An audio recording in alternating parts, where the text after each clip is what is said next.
pose at the end of the paper that has been put online 4 questions. And one of those questions is, does Poteat's assignment of full reality to all things permit an ontological ranking or an ontological hierarchy? And I wrote that question because I feel that he did maintain that, at least he did through Polanyian meditations. Now, I'd have to go back and recheck the later 2 books, but his first book wasn't that far chronologically from his other 2 books. But anyway, I'm going to deal with that question a little bit after I make another point here. Well, another thing that popped in my mind that I think is relevant here is people oftentimes will describe C.P. Snow's work, Two Cultures, as in a way a kind of reconciling of the two, which it really is not. The only reconciliation he attempts to bring is to urge people in the humanities and in the hard sciences to learn each other's different foreign language and methodology to come to appreciate it. He doesn't detect any basic commonality in the search for knowledge or discovery between those 2 fields. It really awaits Polanyi to build that bridge and Poteat to further develop that. I was going to say, yes, while I'm thinking of it, in terms of the question of hierarchy, in the hierarchy that I discovered in Poteat's writing, he puts the human mind at the top. And it would be more or less what we would anticipate in terms of an analysis of different orders of being, of nature. However, Polanyi puts something above the human being as such, and that's the realm of values and meaning. And so I was just thinking, would he have been prepared to have brought much? I think that Polanyi anticipated from early on in his career of finally bringing a kind of magnum opus in terms of working on that subject of meaning. I don't think that this was given that priority by Poteat, but again, I defer to those of you who heard him much more in the classroom than I did. In what I've tried to do in this paper, I have used the metaphor of geometry, and I've used the metaphor of the center, the circumference, and the radius to represent metaphorically the different aspects of the search for knowledge and the development of knowledge. The center, he oftentimes describes as the radix, the most crucial part that we go back to. Now, we think of the center of a circle as a point and very finite, but in that regard, I think he's really relying more upon Pascal's definition of the circle that was quoted in one of the papers here. Let me see.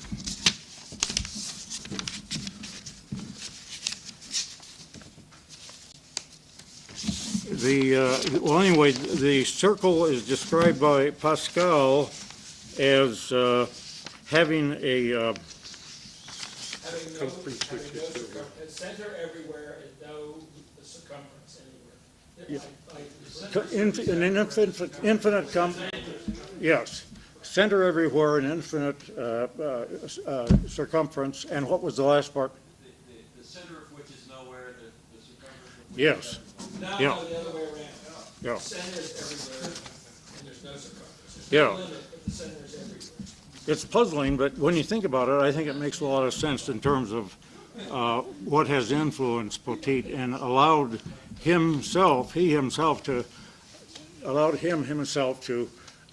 develop some metaphors that were in fact geometrical. Sometimes when I've used geometry and trying to illustrate some of Poteat, I get the reaction, well, you're falling into that second order kind of reality, which is what he's writing against. But on the other hand, I can point to innumerable places in his writing where he does find it useful. And in fact, there were a number of references made in Bruce Lawrence's paper in terms of this support of the value of the of explicit knowledge, more precise knowledge, as long as we are ever mindful of the dependence of what we know with a certain degree of clarity and precision, how dependent that is upon the tacit awareness that we have. And as long as we're aware of that, we're subject to the fallibility, the variability of the conclusions that we come to, the explicit conclusions. That's the key thing. It's not whether we should or should not find that kind of knowledge valuable. We have to if we're going to live in the real world and talk about things that are important, if we're going to be able to talk about anything. And I'm going to quote, I hope with Bruce's permission, a couple passages where he refers to that, in case you've forgotten any of the sentences that he read. And he, in referring to Bill's student, who was the Armenian-American psychiatrist that turned religionist, as he phrases it, like others who followed mathematical sciences then went beyond them. That includes Polanyi, Toulmin, also Wittgenstein.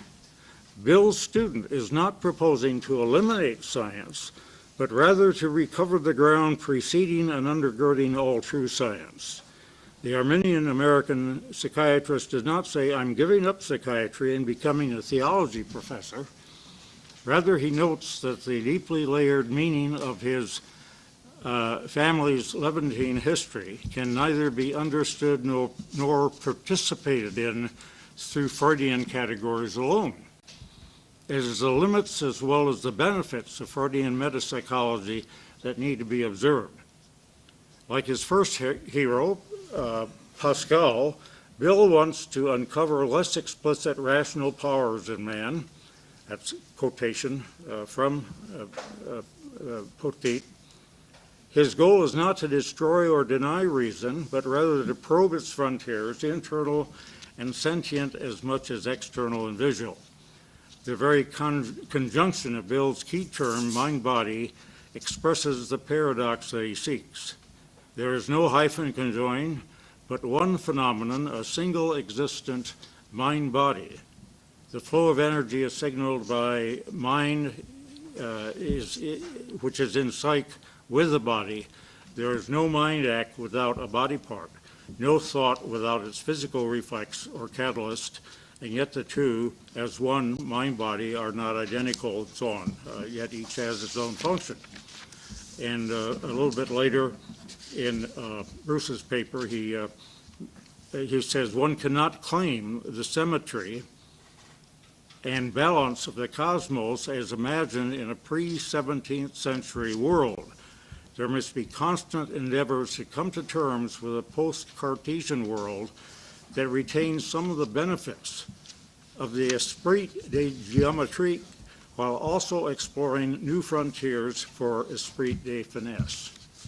And I think we have to keep that in mind because I think it's very easy to come to the conclusion, which Bill would not support, that we can get along strictly with the primary kind of knowledge and not accredit, and accredit only that and not our derivative, secondary explicit knowledge. As long, that qualification is very important, as long as we recall the importance of the constant input, dialogue, whatever, that we have with that inner self, with that tacit knowledge, and continue to develop that. The other thing I wanted to deal with, as I mentioned earlier, is Poteat's assignment of full reality to all things that permit does that permit an ontological ranking? And if any of you have copies of my paper, this is the bottom of page 8, and I say, Poteat advises that if we indwell our mind bodies, that is, habituate ourselves to living within the totality of our sensate and sentient being, we can come to know our undivided mind bodies as at our backs. Just as dualism is healed by being shown to be derivative of the bedrock pretensions and retrotensions of our convivial mind-bodily being. End of that quote.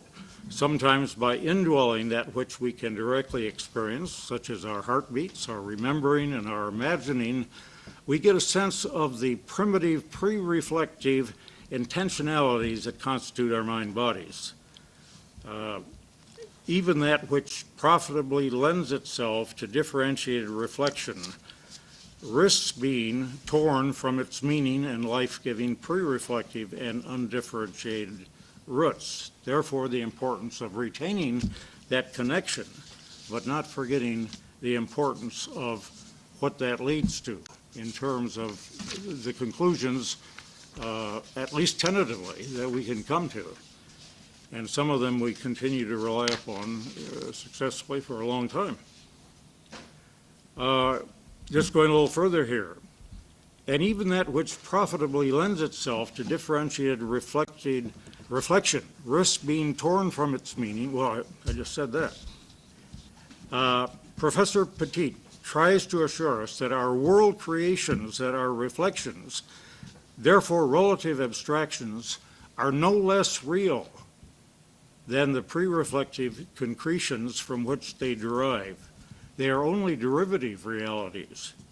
Even the static dead slice second-order representation of space and time appear to have their proper place in our world creating.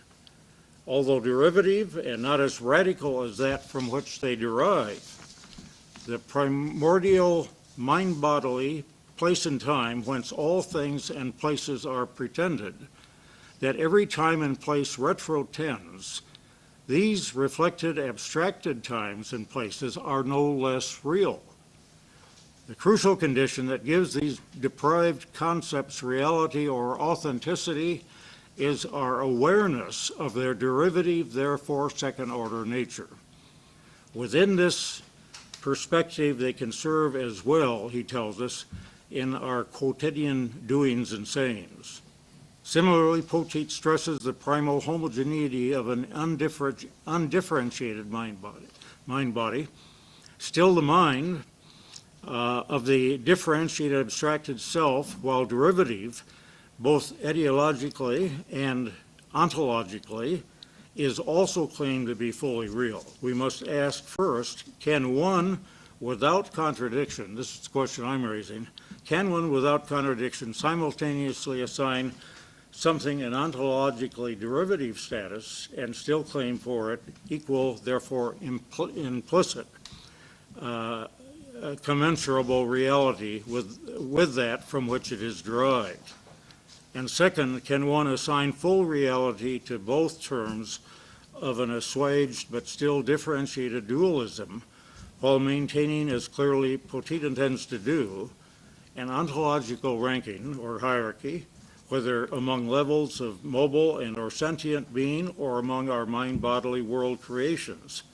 And does this conflict with Polanyi's understanding of either reality or ontological hierarchy, according to which minds and problems possess, in his words, a deeper reality than cobblestones?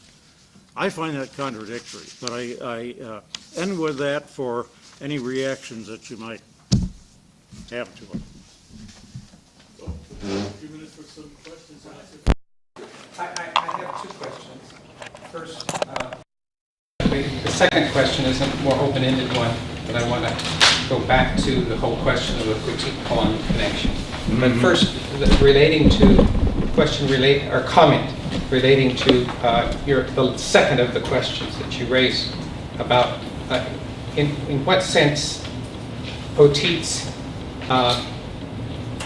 it sounds like you're taking it as a kind of equivalence in reality to our derived abstractions and our pre-reflective, concrete mind-body, some aspect of our I mind-body. mean, it was only metaphorical. Okay, but I'm wondering if there is an ambiguity that you may be missing about the abstraction itself or the world creation, however it is, but these are clearly derived, maybe several stages of derived removed abstractions.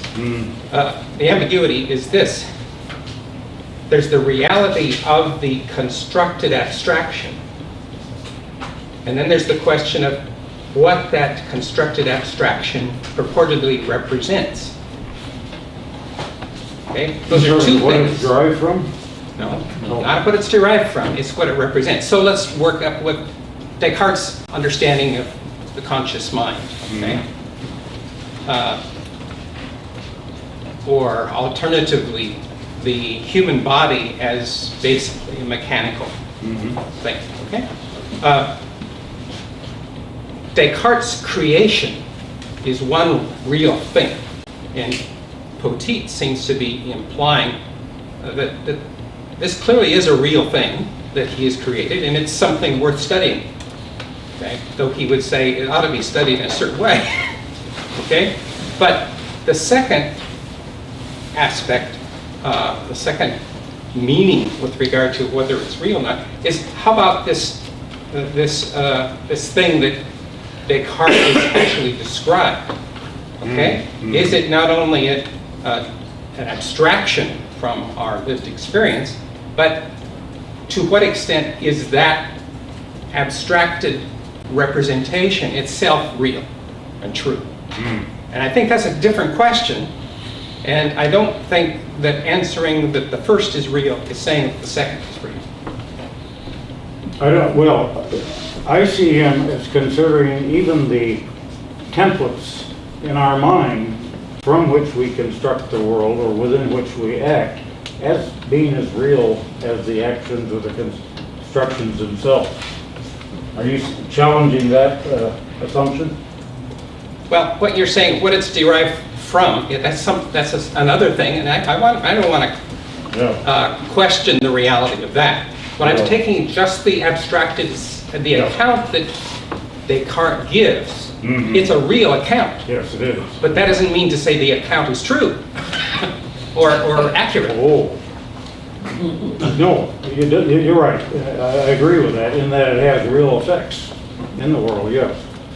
I don't dispute that at all, but is there something I said that would? Well, saying that one is real is not saying that the other is real. That's what I'm trying to say. Yeah, I see the distinction, yeah. To piggyback on Aristotle, I might say real is said in many ways, but back to, I'm not sure I got what you thought was contradictory about the cobblestones. Would you go back and refresh the last point you made about cobblestones in reality? Oh, yeah. And you found something contradictory. Could you clarify that? It's not contradictory in Polanyi's account. He was saying a contradiction between Polanyi's account and Poteat's. Yeah. Okay. And what is the contradiction to that? You want me to repeat that quote? Yes.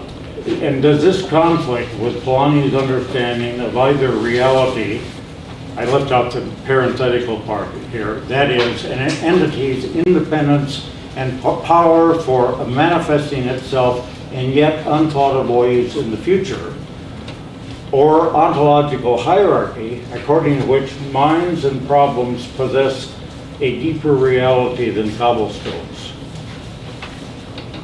So you find those two things contradictory?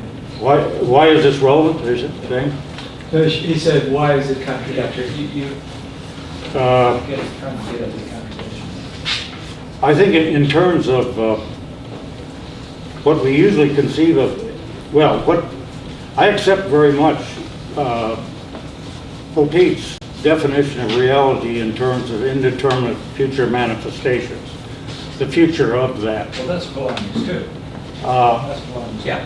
But if that assigns equal reality to everything, I have a problem with that if you want to have a hierarchy at the same time. Because after all, doesn't an ontological hierarchy measure degrees of reality? That's really the nub of the question, I think. Maybe we want to define ontology differently than dealing with reality. I have a hard time doing that. But if we're making an ontological ranking, it seems to me we're talking about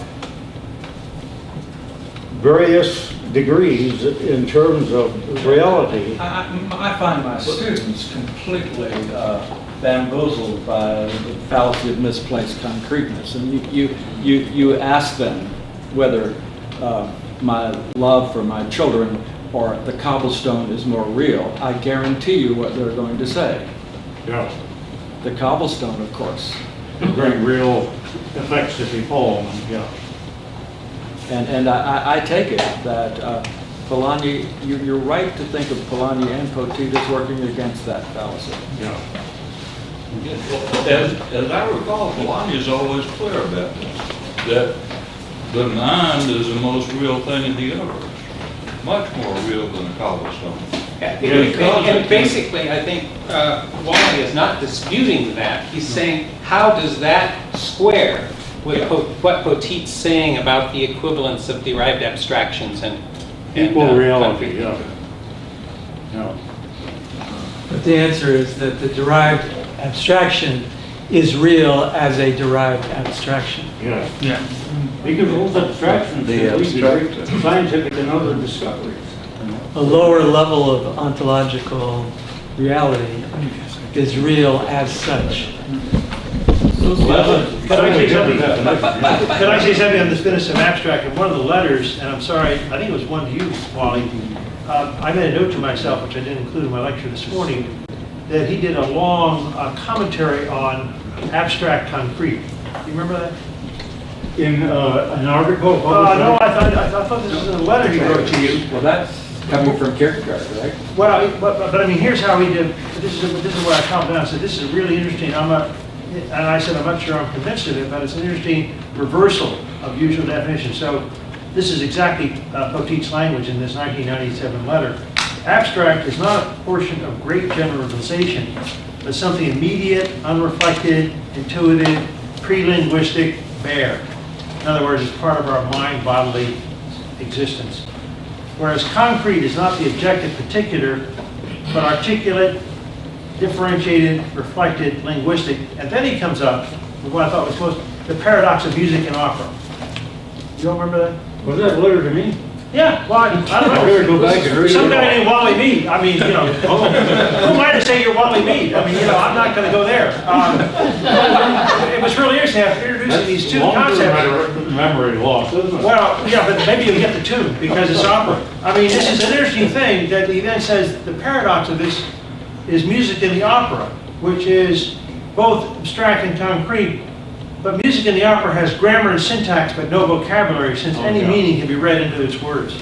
I do remember that now, yeah. Remember that? Yeah. So, I mean, I thought that was kind of an interesting way of sort of saying, yeah, there is a hierarchy, but there's also an ambiguity Yeah, in which is first and how they relate. yeah. No, The I opera do. was the Yeah. other. I think that we need to invoke Aristotle again, and that abstract and concrete can be said in many ways. Well, I think they are. Well, and also, the reality of a thing is the degree to which it serves well the function it was created for. Would you agree that ground zero of the concrete is the mind body? Ground zero of concrete. Is the mind body. Concrete is the mind body. And Oh. the further you Yeah, get in away terms from of that, the the more you definition. get. In fact, Bill calls it the bedrock. Yeah. I would I mean, agree you with can't that, get yeah. much more. Bedrock is not a cobblestone. Physicists tend to agree with that because last I heard, you're still describing the human brain as the most complex thing in the universe to come across.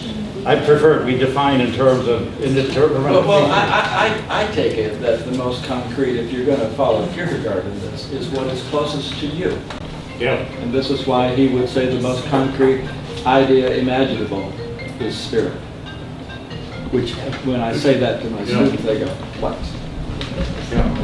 I'm wondering if we don't have two competing understandings of this hierarchy of reality thing. One of them is that the act of comprehending is the generation of an understanding, and it has that priority of it is the source of the understanding. The other one, the ontological, or the other ontological notion in play here is the definition that Polanyi uses, the capacity of the comprehension to yield, to be workable in yet unmanifest ways. So there isn't so much a contradiction here as using it in two senses. Well, is it also two senses in the sense that if I yell into a canyon and I hear echoes, those are derivative. They're less real than my voice, but they're still real. Right, there you go. Well, That's there's an additional ambiguity with the echo, though, because the sound of the echo is something very concrete, but what it supposedly represents, my voice, is derivative. And the meaning, The opposite of that is true. and the meaning of it, the meaning of what I said is a whole other thing. The sound is abstract. The meaning is the concrete. My voice is the concrete, not the sound. The sound is an abstraction. That pursues it in a new direction. I haven't. Go ahead. Excuse me, I'm sorry. I said there was a second part to my first question I'm raising here. It's actually the second question. And your whole paper is entitled Poteat's Anthropology, okay? And what I'm wondering if you could say just a little, because you didn't in your summary of your paper today, say in what respect is Poteat's anthropology an extension of or difference from Polanyi's? Sure.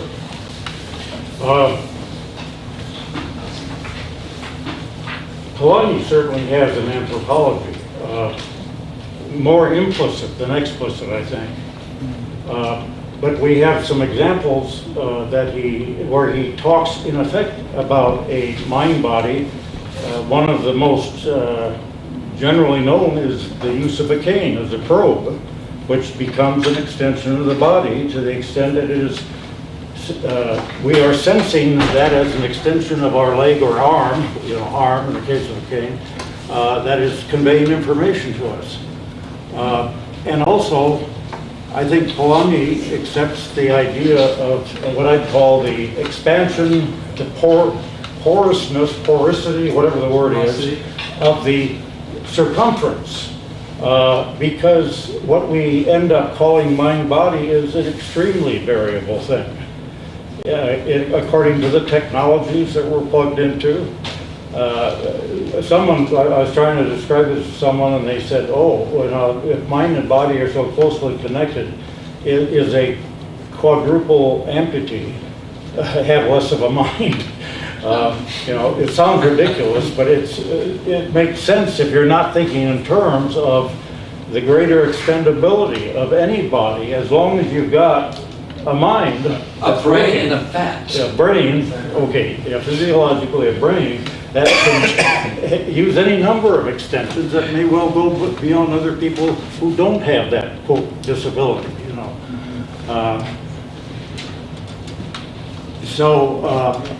it's in that sense, I'm trying to develop this metaphor as a very dynamic kind of thing. Again, always sensitive to the fact that it is a metaphor, it is a secondary kind of information to the extent that we articulate how we can apply that. But it's a very useful to me. It has helped me to understand better what I think Poteat is saying. So you see him as extending, and I don't mean extending in the same sense you were just talking about, but developing further, making more explicit the implicit philosophical anthropology in Polanyi. Yeah, some of our tools are the concepts we learn in anthropology and psychology and philosophy, and that's an extension. The cultural associations we have. Polanyi talked about this, in terms of the group cooperativeness in explorations. That's part of the extension of our mind bodies. So it's a very flexible thing. The world always, in its boundaries, lies farther out there. There's always a greater extent to go.